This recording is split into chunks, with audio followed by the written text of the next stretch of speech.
সাদা কাফন পড়াইয়া আতর গোলাপ ছিটাইয়া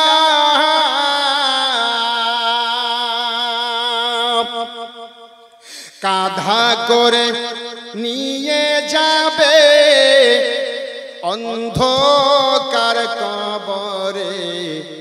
দাঁড়াও একটু মাইরে দেখি, বলুন দাঁড়াও একটু মাইরে দেখি গো আব্বাজান, দাঁড়াও একটু মাইরে দেখি।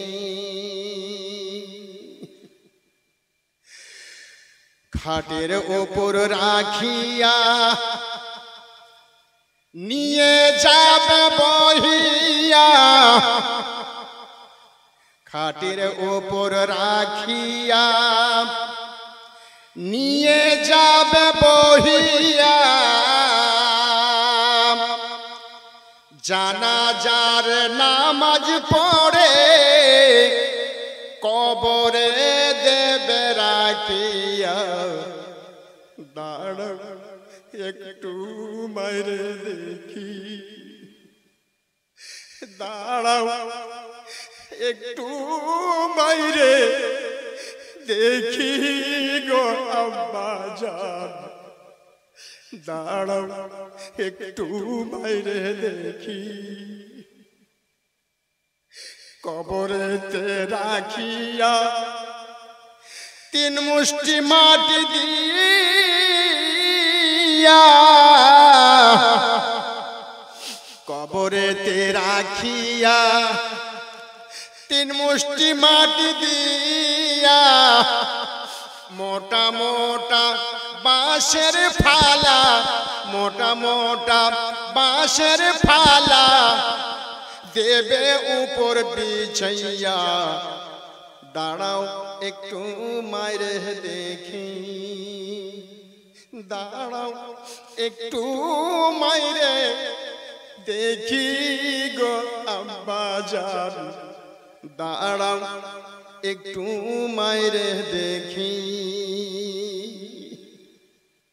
শত শত লোকেরা নিয়ে যাবে বহিয়া, জানাজার নামাজ পড়ে কবরে দেবে রাখিয়া। কাঁদবে আমার মা বোন, সঙ্গে যাবে না আপনজন, বলুন সুবহানাল্লাহ। কাঁদবে আমার মা বোন, সঙ্গে যাবে না আপনজন। একাই একাই থাকতে হবে অন্ধকার কবরে। দাঁড়াও একটু মাইরে দেখি, দাঁড়াও একটু মাইরে দেখি গো আব্বাজান, দাঁড়াও একটু মাইরে দেখি।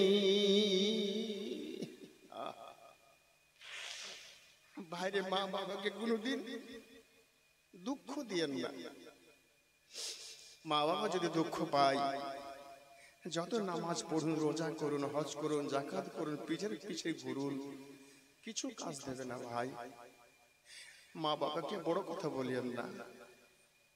যদি শব্দ পর্যন্ত আপনার উপরে যদি করে নেয় সে মা, জান্নাত আপনার জন্য হারাম হয়ে যাবে। ভাই, হায়রে মা, হায়রে বাবা, যে বাড়িতে নাই সে বাড়িটা অন্ধকার। মা ফাতেমা বলছে, আব্বা আমার মায়ের কাফনটা একটু সরিয়ে দাও না বাবা, একটু দেখে নি আব্বা। যেমন আমার নবী মাথার দিকের গিটটাকে খুলে যেমন কাফনটা সরিয়েছে, মা ফাতেমা দেখো, মা দেখো তোমার মাকে দেখে নাও। যেমন মা ফাতেমা দেখতে গেছে, মনে হচ্ছে মা ফাতেমা মায়ের উপর ঝাঁপিয়ে পড়ে যাবে। ফাতেমা বলছে, আম্মা গো, এই মুখ দিয়ে আমাকে কত তুমি চুমা খেয়েছো, কত আদর করেছো মা, এখন কথা বলছো না মা, আমাকে ছেড়ে চলে গেলে। মা গো, আমি তোমাকে ছেড়ে থাকবো কি করে গো মা, আহ আল্লাহ নবী সাল্লাল্লাহু আলাইহি সাল্লাম সে খাঁটি ঘানাকে তুলে নিয়ে যাবেন, তখন আল্লাহ রাসূল বলছেন, সাহাবারা, আমার খাদিজা আমাকে পাওয়ার জন্য ধন দৌলত সব বিতরণ করে দিয়েছিলেন, আমি তো খাদিজাকে কিছুই দিতে পারলাম না। দাঁড়াও, আজকে আমার খাদিজাকে এই খাঁটিকে সামনে রেখে দিয়া আল্লাহর কাছে আমি এই খাদিজার জন্য আমি দরখাস্ত পেশ করব। বলুন সুবহানাল্লাহ। আমার খাদিজা রাদিয়াল্লাহু তাআলা আনহার খাঁটির কাছে যেই খাদিজাকে বলা হয়েছে উম্মুল ফাতেমা, প্রত্যেকটা মুসলমানদের মা হলো আমার খাদিজাতুল কুবরা, আমারও মা, আপনার মা, আপনার ছেলের মা, সেই মা খাদিজা আজকে খাঁটিতে রয়েছে। আজকে সে মায়ের মহব্বতে যে মাকে দেখবে, আমার খাদিজা বলছে সেই ব্যক্তিকে জান্নাতে খাদিজা নিয়ে যাবে। বলুন সুবহানাল্লাহ। ভাই আমার নবী সামনে রেখে দিয়া আমার রাসূল আল্লাহর কাছে হাত দুটো তুলে দোয়া করছেন। ভাই বাপ, আমি বলেছিলাম যে আজকে দোয়া কবুল হয়ে যাওয়ার রাত। আজকে সেই মা ফাতেমা রাদিয়াল্লাহু তাআলা আনহাকে সামনে নিয়ে আমার খাদিজাকে খাঁটিটাকে সামনে রেখে দিয়া আমার নবী আল্লাহর কাছে হাত দুটো তুলে দোয়া করছেন। ভাই, আজকে সে মা খাদিজা রাদিয়াল্লাহু তাআলা আনহার আল্লাহু আকবার কাফন দেওয়ার জন্য হুড়াহুড়ি শুরু হয়েছিল। আমার নবী বলছেন, দাঁড়াও, আমার খাদিজার জন্য কাফন, নতুন কাফন লাগবে না, আমার কাপড়গুলো যথেষ্ট। আহা, তো আজকে সেই মাকে যদি আমরা মহব্বতে দিই, আমার নবী খুশি হবে। ভাই বাপ, আজকে আমার রাসূল বলছেন, ও আমার সাহাবারা, বলে বলুন, বলে আল্লাহ তুমি কোরআন তেলাওয়াত করো। আল্লাহর কাছে কিছু চাইতে গেলে আল্লাহর দরবারে কিছু রাখতে হবে, তো কোরআন তেলাওয়াত করো, একটু আল্লাহর কাছে হাত দুটো তুলে দোয়া করব। ভাই বাপ দাদারা, আমি আল্লাহর কাছে রাসূলুল্লাহর সাথে খাদিজার খাঁটির কাছে রেখে দিয়া যাদের মা কবরে চলে গেছে ওই মায়ের জন্য, আর যাদের মা বাবা বেঁচে আছে ওদের জন্য হায়াত দারাজ করার জন্য আল্লাহর কাছে আমি দোয়া করব। তবে মা খাদিজা রাদিয়াল্লাহু তাআলা আনহার জন্য এই 5খানা কাফন জান্নাত লাভ করার জন্য আজকে সে মা খাদিজার মহব্বতে একটা করে কাফনের দাম আপনাদের কাছে শুক্রবারের মহব্বতে আমার মা খাদিজার নামে একটা করে কাফন চাইছিলাম, 1000 করে টাকা।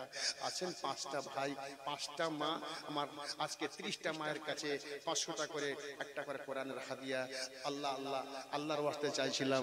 বললেন তার ভাই চলে যান, আমার মা মনে দেখে 500 টাকা করে টাকা একটা কোরআন শরীফের হাদিয়া আল্লাহর এই পবিত্র ঘরের জন্য শামিল হওয়ার জন্য আল্লাহর মা খাদিজার মহব্বতে একটা করে কাফন চাইছিলাম, যে কাফনখানা কাল